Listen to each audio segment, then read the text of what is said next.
Bonjour, je suis Anaïs Coach. Je vous souhaite la bienvenue dans mon podcast dédié à l'endométriose. Nous allons partager ici des témoignages poignants, des conseils sur la santé et plein d'autres informations de discussion où nous allons échanger ensemble pour avancer ensemble. N'hésite pas à t'abonner et à partager. À bientôt.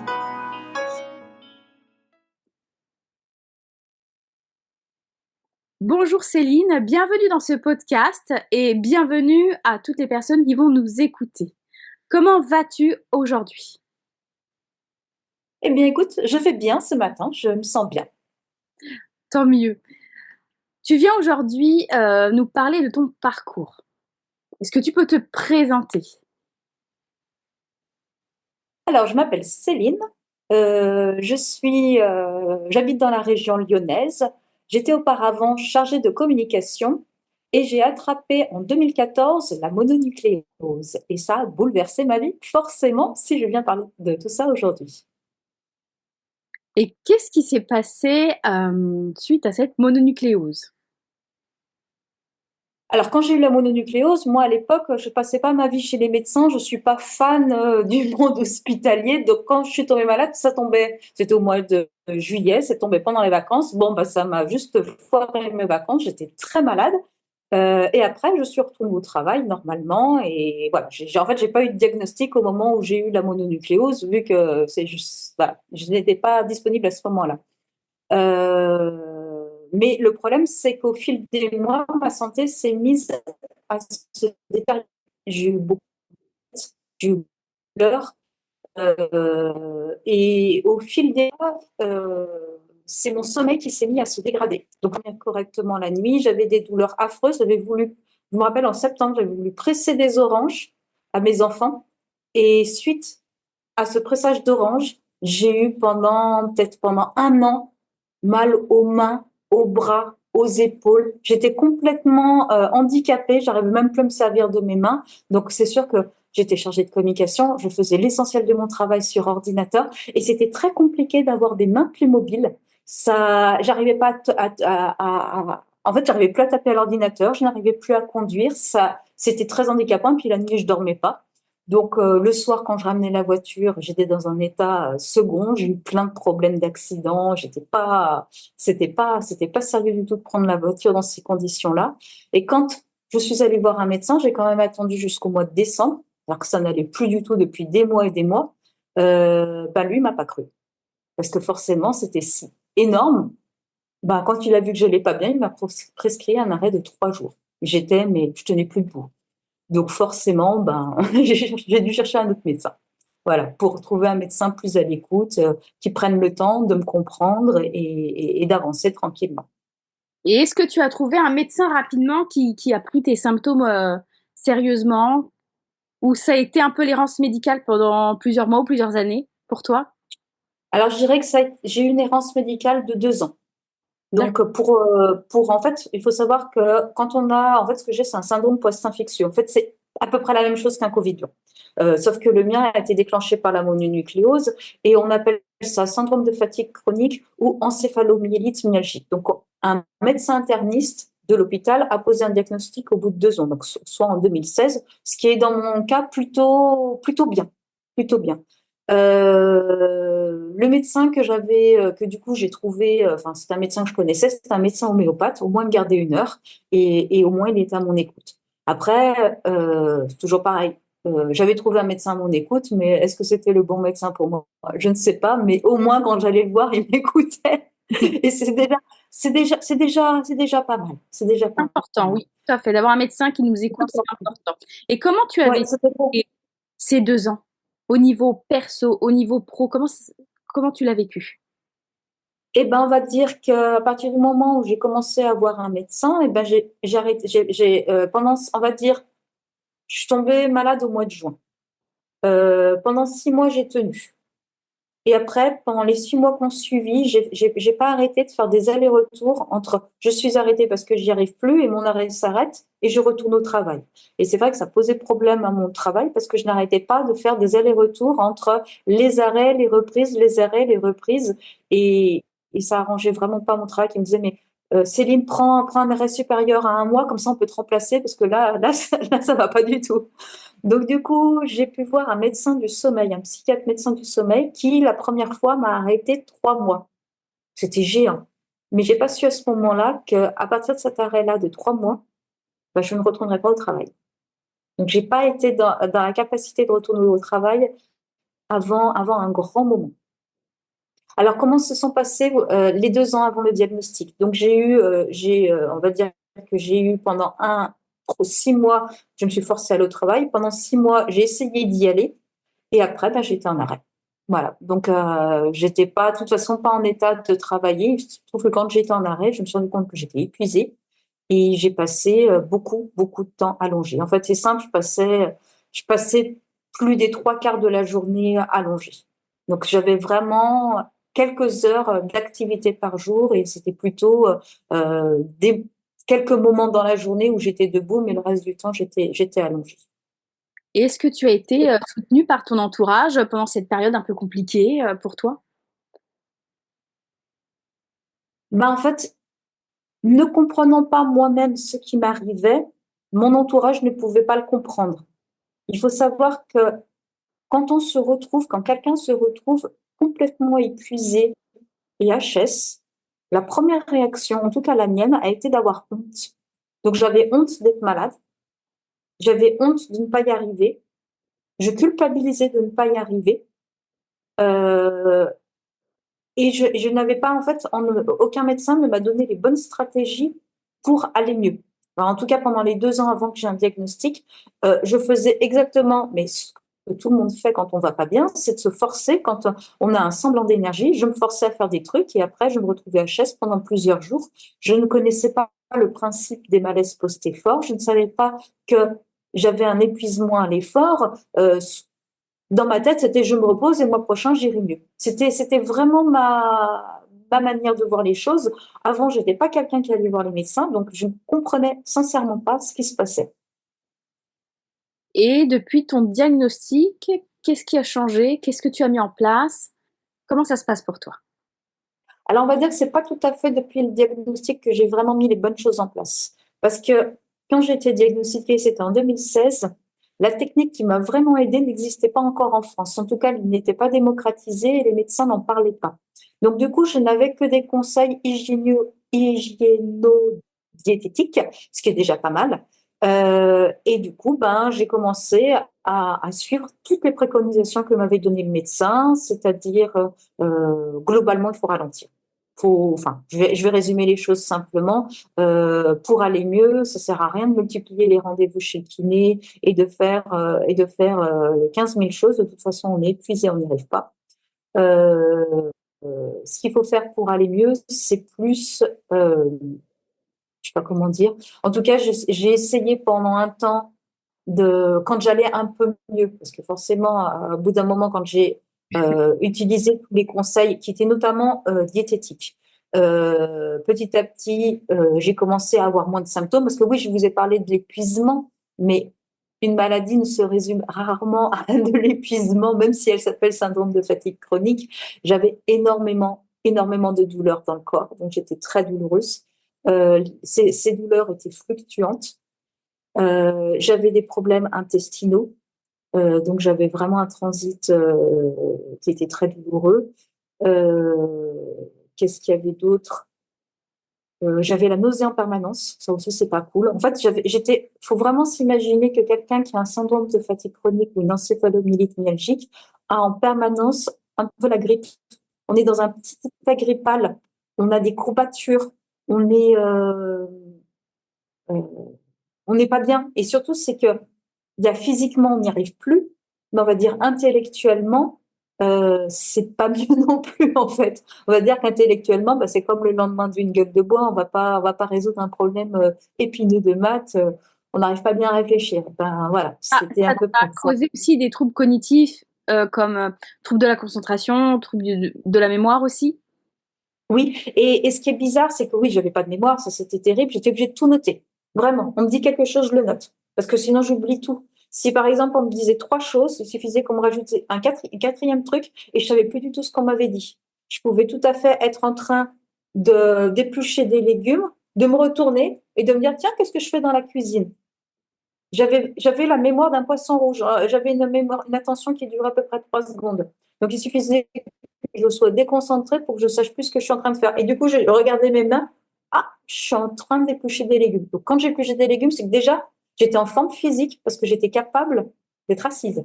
Parce qu'il faut savoir que quand on est épuisé à ce point-là, en général, les positions assises, je ne les gardais pas longtemps. Même d'ailleurs, quand j'étais très malade, je ne pouvais plus ni cuisiner, ni sortir pour aller faire les courses, ni conduire une voiture. Faire un choix en magasin, c'était tout bonnement impossible.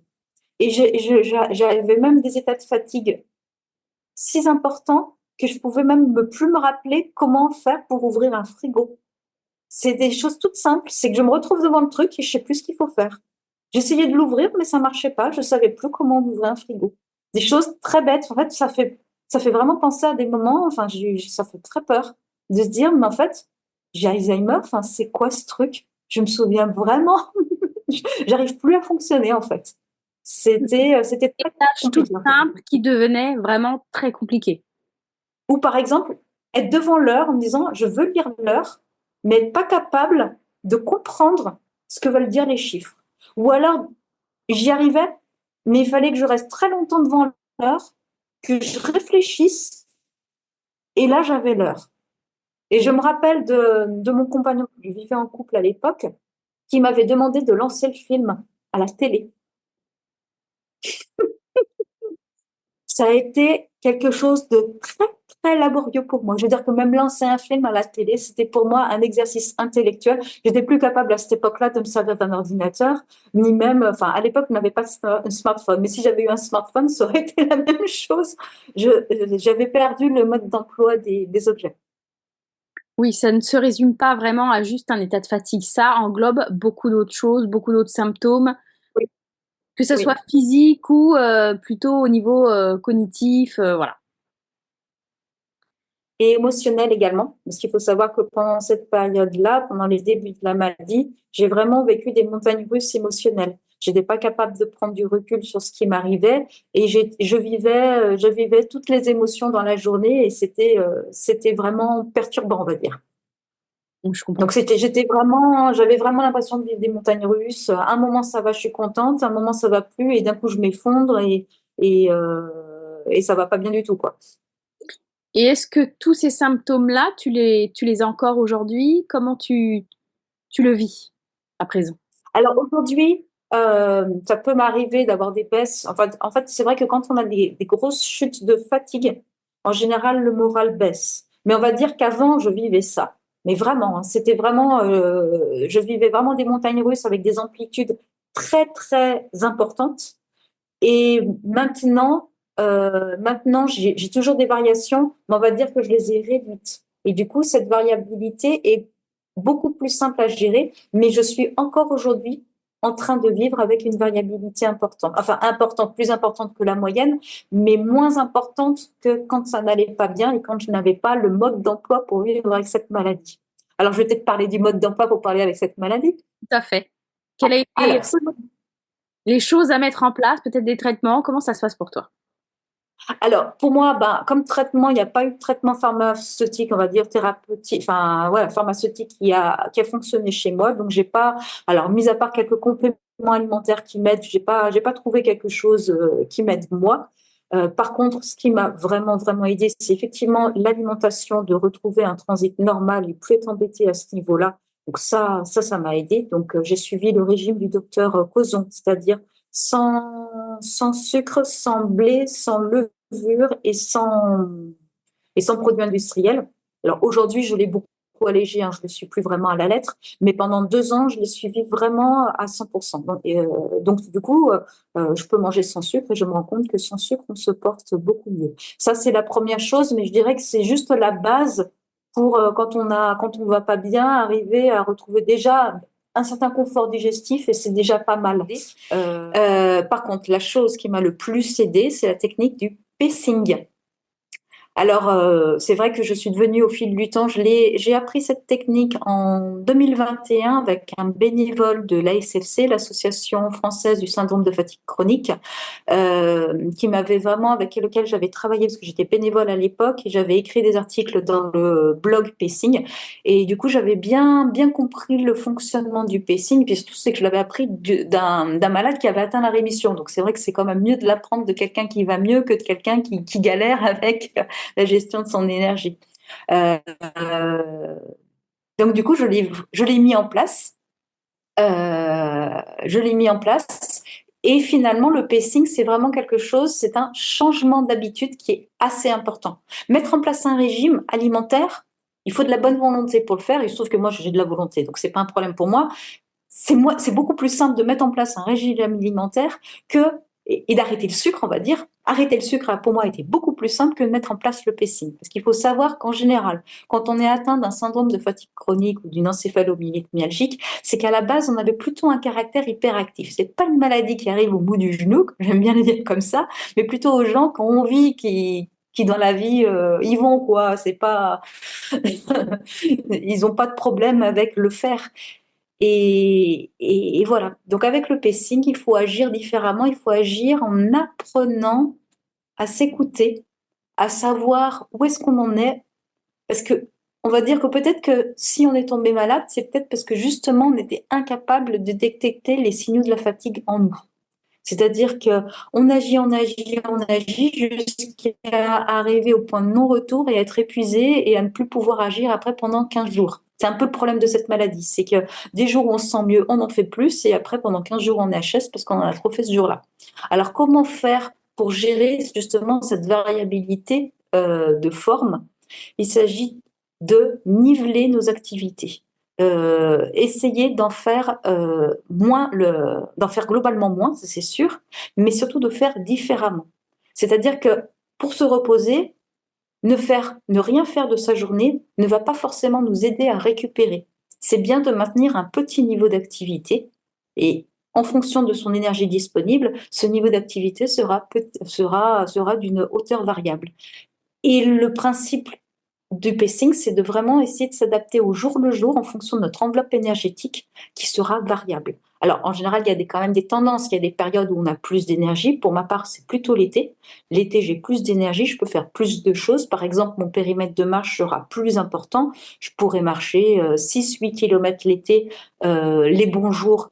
Parce que même l'été, je peux avoir des mauvais jours, mais les bons jours, je peux marcher 6-8 km sans problème. Alors que l'hiver, je suis plutôt sur 1,5 km, 3 km, mais je vais rarement dépasser les 3 km l'hiver. Donc ça, c'est quelque chose que j'ai appris avec le temps, j'ai appris à me connaître, donc je le sais.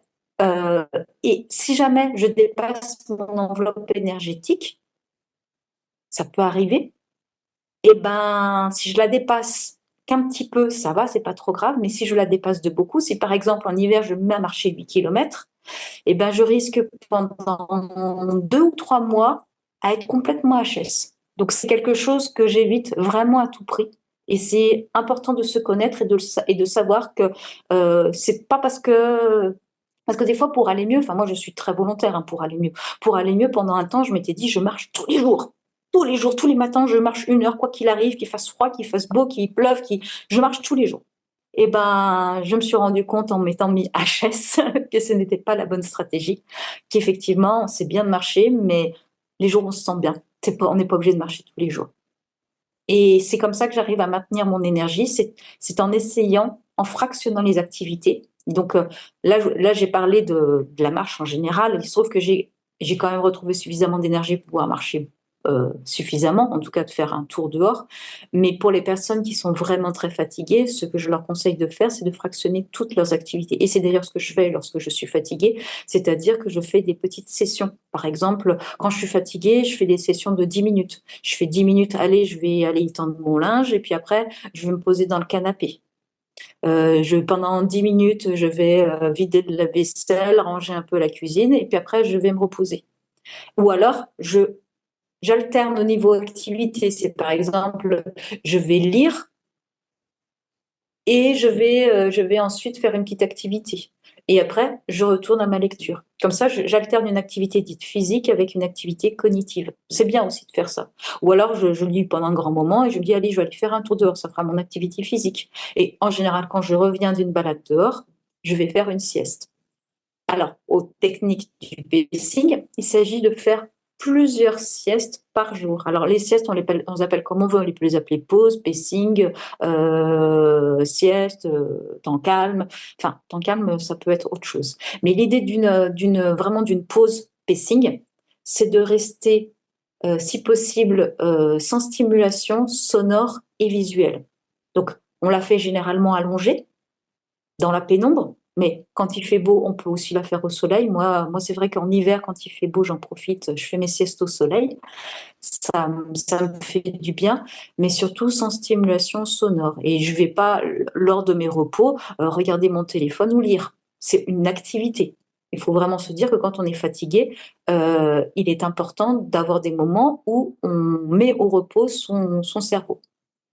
Et j'en fais alors que globalement je vais mieux, j'en fais 3 par jour. C'est mon rythme. En général, j'en fais une le matin, alors sauf si je dors très très tard le matin, mais sinon si je suis levée le matin, j'en fais une dans la matinée. J'en fais une après manger et en général, j'en fais une en milieu fin d'après-midi. Voilà, donc c'est vraiment mon rythme. Et quand ça m'arrive d'avoir des journées où je suis très fatiguée, j'en fais 5, 6, 7 par jour de ces repos-là. Et la durée de ces siestes, elles sont généralement, c'est 10, 20, 30 minutes. Généralement, c'est 30 minutes, mais des fois, j'en intercale, ça dépend de mon état. Des fois, je sens que je suis pas trop fatiguée. Donc, quand je ne suis pas trop fatiguée, je continue à faire des siestes, mais je les fais plus courtes. Par exemple, si je sens que ça va, ça le fera, je fais juste 10 minutes. Mais celle d'après-repas sera toujours de 30 minutes. Je garde au moins minimum une sieste de 30 minutes par jour. Est-ce que ça a été dur à mettre en place pour toi, ce pacing, hein, au début peut-être, et au fil du temps, tu as trouvé ta petite routine? En fait, au début, on a l'impression qu'on fait du pacing alors qu'on ne fait pas du pacing. En fait, il est là le piège. C'est qu'on pense qu'on se repose alors qu'on ne se repose pas. Parce qu'au début, quand on fait des siestes, quand on a l'habitude d'être hyperactive, même en étant fatigué, au début, nos siestes ne nous reposent pas. Donc, ce que je conseille souvent au début, quand on n'arrive pas à se reposer, c'est de faire, par exemple, des exercices respiratoires. Donc, par exemple, faire une cohérence cardiaque ou autre exercice respiratoire. Ou alors de faire une relaxation, une méditation, pour déjà essayer d'abaisser notre système nerveux pour arriver à se reposer. Apaiser Et des vraiment fois, ce système nerveux. taper avant. Parce que quand on est excité, on n'y arrive pas. Et souvent, moi, ce que je fais, c'est que je fais souvent une sieste après avoir marché ou après avoir fait une activité qui fatigue. Par exemple, je vais faire un petit coup de ménage, sachant que le ménage, je fais jamais le ménage. Par exemple, ça ne me reviendra jamais à l'idée de faire le ménage de A à Z en une traite.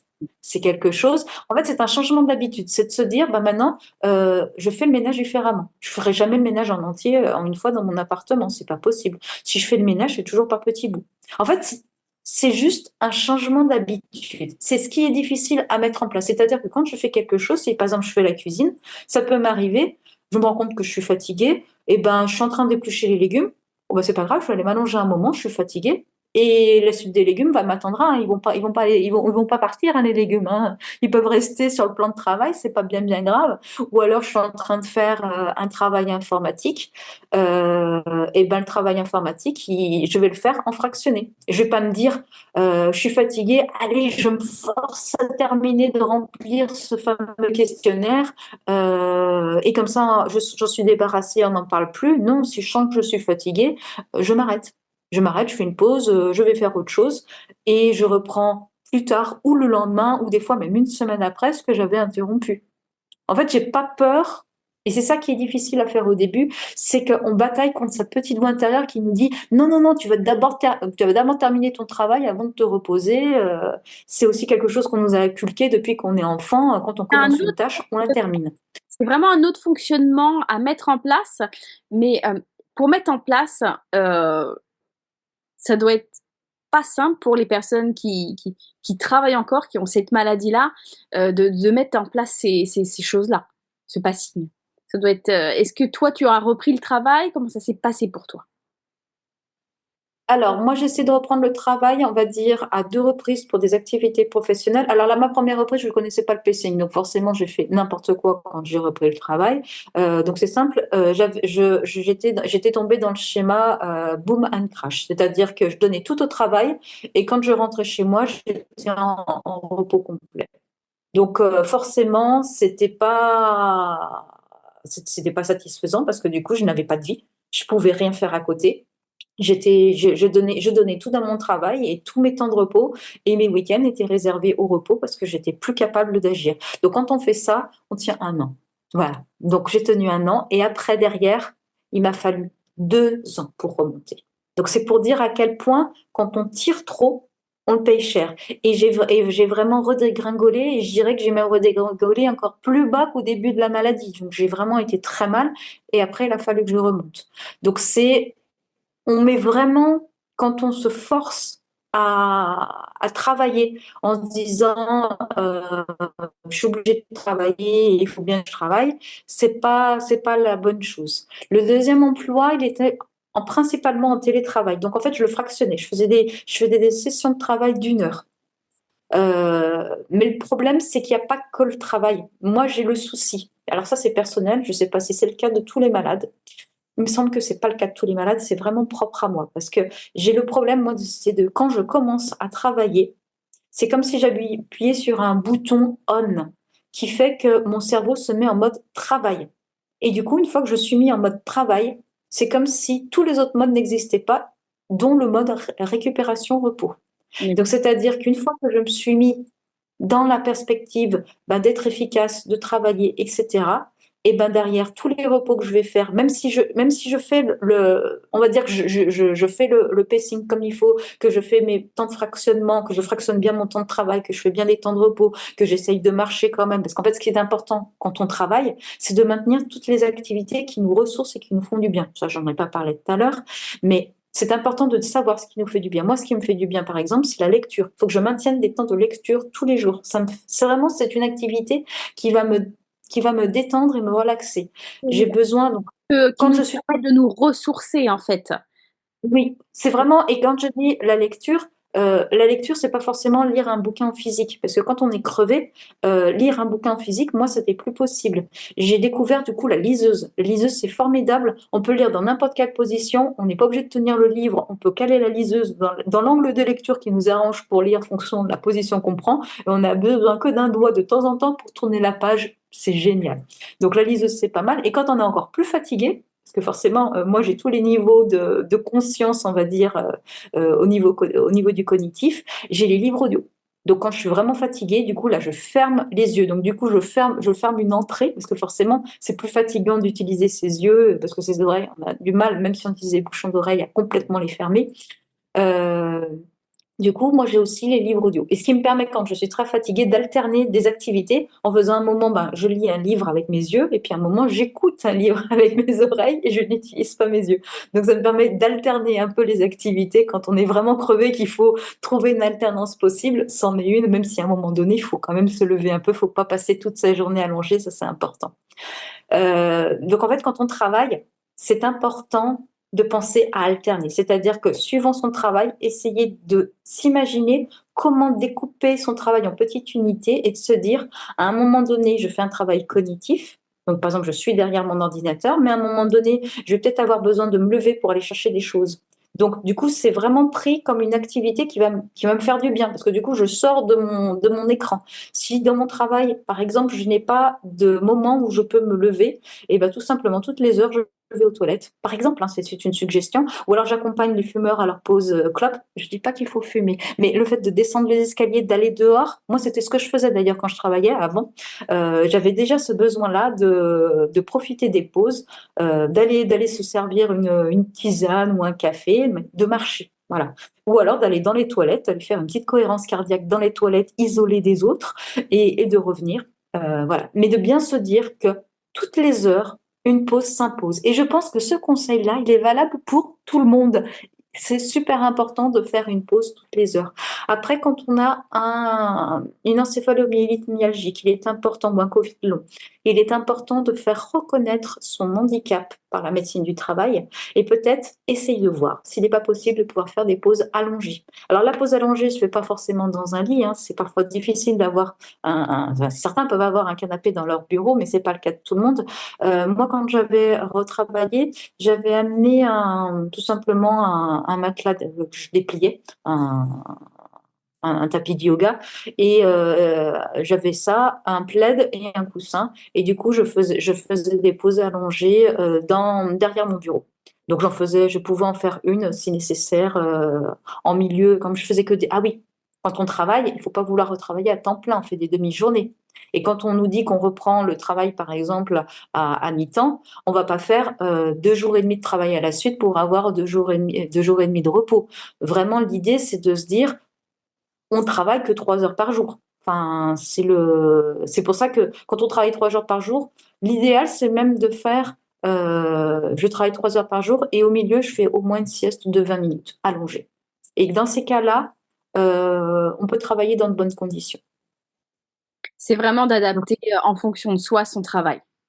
Oui, Et et voilà. Donc, c'est à partir de ces ressentis, puis surtout de le faire reconnaître, de le dire. Il ne faut pas le faire en cachette. Il faut le dire. Il faut dire que, bah voilà, que de telle heure à telle heure, je suis en pause. Merci de ne pas me déranger. Voilà. oui, il faut pas avoir honte ou culpabiliser. Faut se faire reconnaître aussi et de le dire les choses pour pouvoir mettre en place des choses aussi pour soi, pour Oui. sa santé. Oui. Parce qu'en fait, il faut savoir que quand on a trop dégradé sa santé, ben, on ne peut plus du tout travailler. Et du coup, c'est vraiment problématique. Donc, c'est important de pouvoir maintenir un travail et de travailler. En fait, ce qui est important, c'est de se dire que toute activité que l'on met en place quand on pratique correctement le pacing ne doit pas nous fatiguer. Donc, c'est-à-dire que quand on a fini sa journée de travail, on n'est pas fatigué. Enfin, Alors, pour clôturer, au niveau du travail, tout ce qu'on avait dit, c'était de se prioriser aussi. De se oui, c'est important de se faire passer en premier. Mais pas que par rapport au travail, en fait, c'est d'une manière générale. C'est important de se dire que oui, on a besoin du travail parce qu'on a besoin d'une rémunération pour vivre, mais si on n'est pas en état de marche, entre guillemets, pour fonctionner au travail, ça sert à rien. En fait, c'est important de se ménager, de comprendre comment on fonctionne et surtout, une fois qu'on a fini sa journée de travail, il ne faut pas être épuisé. C'est-à-dire que c'est important. Oui, c'est normal qu'après une activité, chaque activité, il faut faire un temps de repos, mais il faut que la récupération nécessaire après une journée de travail soit juste une sieste d'une demi-heure, pas plus. C'est-à-dire, voilà, je vais au travail par exemple le matin, je rentre, je fais d'abord ma sieste et après je mange. Chose aussi importante, c'est important quand on est crevé, de prioriser le repos sur le repas. Ça, c'est vraiment important parce que quand on est fatigué, digérer, c'est fatigant. Donc, c'est pas forcément une bonne idée de manger lorsqu'on est vraiment crevé. C'est mieux de faire d'abord une sieste d'une demi-heure et se dire, je mangerai après, c'est pas bien grave. Donc, par exemple, si on va au travail, on fait une sieste et après, on mange, par exemple. Quitte à refaire une deuxième sieste après le repas, mais après, reprendre quand même une vie normale après sa journée de travail. À partir du moment où on se rend compte qu'un travail vraiment nous épuise et que derrière on est HS, qu'on peut rien faire les week-ends, qu'on peut rien faire les soirs, qu'on peut plus avoir de vie de famille, dans ce cas-là, ça veut dire que le temps de travail est trop important et qu'il faudrait réduire la quantité. On n'est pas obligé de travailler à mi-temps, on peut travailler aussi à 30%, ça fonctionne aussi très bien. Voilà.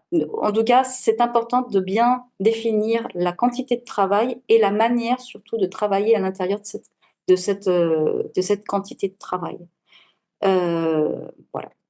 Est-ce que tu as envie de parler d'autres choses, des choses qu'on n'a pas encore évoquées? Je dirais qu'on a vraiment parlé plus de pacing, mais je dirais que le plus important pour s'en sortir, et je pense pour n'importe quelle maladie, c'est d'arriver à se poser des questions un peu sur le sens de sa vie, sur ce qui est important pour nous, de ce qui nous fait vibrer, ce qui nous fait aimer aussi. C'est important quand on vit avec un handicap, de vraiment privilégier les plaisirs également dans la vie. La vie n'est pas qu'un devoir, c'est c'est important de se faire plaisir au quotidien. Et quand je parle de pacing, j'aime bien aussi dire on alterne les activités cognitives physiques, par exemple, mais également les activités obligatoires et plaisir. C'est vraiment important de se dire, eh ben oui, je peux plus tout faire aujourd'hui, mais qu'est-ce qui est vraiment important pour moi? Qu'est-ce qui fait sens? Qu'est-ce qui va me nourrir? Et de faire des activités qui sont plaisantes va moins vous coûter énergétiquement que des activités qui sont rébarbatives. Donc, faut pas que vos seuls moments d'énergie ne soient consacrés qu'à des activités dites utiles. C'est bien aussi de prendre du temps pour soi, pour des activités qu'on aime. Pour ma part, c'est la lecture. Il y en a d'autres, ce serait le tricot. Enfin, quelle que soit l'activité, peu importe. C'est important de trouver une activité qui nous vide le cerveau, qui nous fait du bien, qui nous détend, et même d'en avoir plusieurs. Enfin, moi, je parle de la lecture, mais j'ai également la marche. La marche participe vraiment de mon équilibre. Tous les matins également, je fais une gym. Donc, c'est également important pour moi, vu que je n'ai pas non plus une activité physique débordante tous les jours. J'ai au moins, au minimum, ma petite gym du matin. Même si je ne sors pas marcher, j'aurai au moins ça comme activité physique dans ma journée. Voilà. En fait, l'important, c'est d'arriver à trouver son équilibre. Et son équilibre se fait aussi bien au niveau des activités que l'on fait, pour avoir, on va dire, des activités variées, de ne pas toujours faire la même chose. Il ne faut pas être monotâche. C'est pas une bonne idée. Quand on passe trop de temps sur une activité, même plaisante, c'est pas bon, quelle que soit l'activité. C'est important de se préserver aussi des interactions. C'est-à-dire que oui, c'est important de voir du monde et d'être en interaction avec les autres, mais il ne faut pas être trop en interaction. Surtout si c'est par exemple via l'intermédiaire des téléphones, via les réseaux sociaux, ça peut vite être chronophage, nous prendre beaucoup de temps. Et il faut savoir que quand on est en interaction avec des personnes, on peut aussi vivre des émotions négatives. Et, et c'est bien aussi de savoir s'en préserver, parce que quand on reçoit un message, on ne va pas savoir à l'avance s'il va être positif ou négatif. Et quand on est fatigué, avoir une mauvaise nouvelle. Moi, dernièrement, j'ai eu une très mauvaise idée. J'avais ouvert du courrier avant de me coucher. J'avais des résultats d'une analyse de sang qui étaient mauvaises. Mais quelle idée j'ai eue d'ouvrir un courrier avant de me coucher? Je veux dire que je ne l'avais pas ouvert avant, je pouvais l'ouvrir le lendemain matin. Ne pas se rajouter potentiellement de la charge négative avant de se coucher, sinon on ne dort pas. Ça, Et pareil pour... je te suis à 100%. Ne pas faire ces choses-là. Voilà. Donc, ah oui, ce que je voulais dire également, peut-être que certains me suivent sur ma page, donc vous allez donc avoir de mes nouvelles pendant mon repos. Là, en ce moment, je me suis mis en pause aussi bien dans mon bénévolat, parce que j'ai été pendant quelques temps bénévole à la SFC, j'ai animé des ateliers pacing, et j'ai également réalisé des petites vidéos sur Instagram. Et j'ai aussi créé un témoignage, donc ça s'appelle En pause à durée indéterminée. Et là, je suis en pause. Donc là, là, j'en suis qu'à mon premier mois de pause. J'ai prévu 5 mois et demi de pause. Et ces pauses-là sont vraiment nécessaires. C'est pas la première fois que j'en fais. Et à certains moments, quand je sens que je suis vraiment fatiguée, c'est pas comme, on va dire, des personnes qui sont en bonne santé. Allez, une semaine de repos et hop, je repars. Moi, quand je sens que ça tire trop, par exemple, moi, j'ai des signes précurseurs. Là, j'en ai pas parlé dans cette vidéo, mais c'est très important d'arriver à détecter les signes qui montrent l'arrivée de la fatigue, mais aussi les signes qui montrent que notre santé se dégrade. Chez moi, un signe important, c'est quand mon sommeil se dégrade fortement. Et il s'était fortement dégradé. Et c'est généralement la base avant que tout se dégrade au niveau de mon état de santé et que d'autres symptômes puissent réapparaître autres que la fatigue. Et ben dans ce cas-là, je fais des arrêts. Et quand je fais des arrêts, je fais vraiment des arrêts importants. Et surtout, c'est que voilà, je me suis déconnectée des réseaux sociaux. Ça fait partie de ma cure de désintox, on va dire, de se dire, je prends un peu du recul sur tout et je m'éloigne de tout ça pour aller mieux. Et du coup, je passe. Enfin, pour l'instant, je me repose. Les 2 premiers mois de ma pause, c'est vraiment du repos, lecture, marche, repos, on va dire, au programme. Et après, les 3 derniers mois, je vais faire des activités qui me plaisent, comme de la peinture, de la musique. Enfin, je vais rajouter des activités. Mais dans un premier temps, je fais vraiment une cure de repos. En tout cas, merci pour ton temps, Céline. Est-ce qu'il y a d'autres choses que tu Oui. veux rajouter avant de clôturer cette interview? Non, ce sera tout. Je pense que j'ai à peu près tout dit. J'ai parlé du plaisir, j'ai parlé du repos. Je pense que j'ai à peu près tout dit. En tout cas, merci beaucoup pour ton temps. Oui, Et aux personnes qui vont nous écouter et si voilà, si vous avez des questions, peut-être que tu seras disponible dans quelques mois pour reprendre ta page Instagram et peut-être répondre à des questions éventuellement aux personnes qui se posent des questions, qui vont peut-être écouter cette interview. oui. Bah, si jamais si jamais il y a besoin, tu pourras m'envoyer les questions et je pourrai y répondre. C'est pas un souci. En tout cas, merci. Merci Céline, je te souhaite une très belle journée, bon pacing aussi Oui, oui. et à bientôt. À très bientôt. Au revoir. Bah, très bonne journée à tout le monde. Au revoir.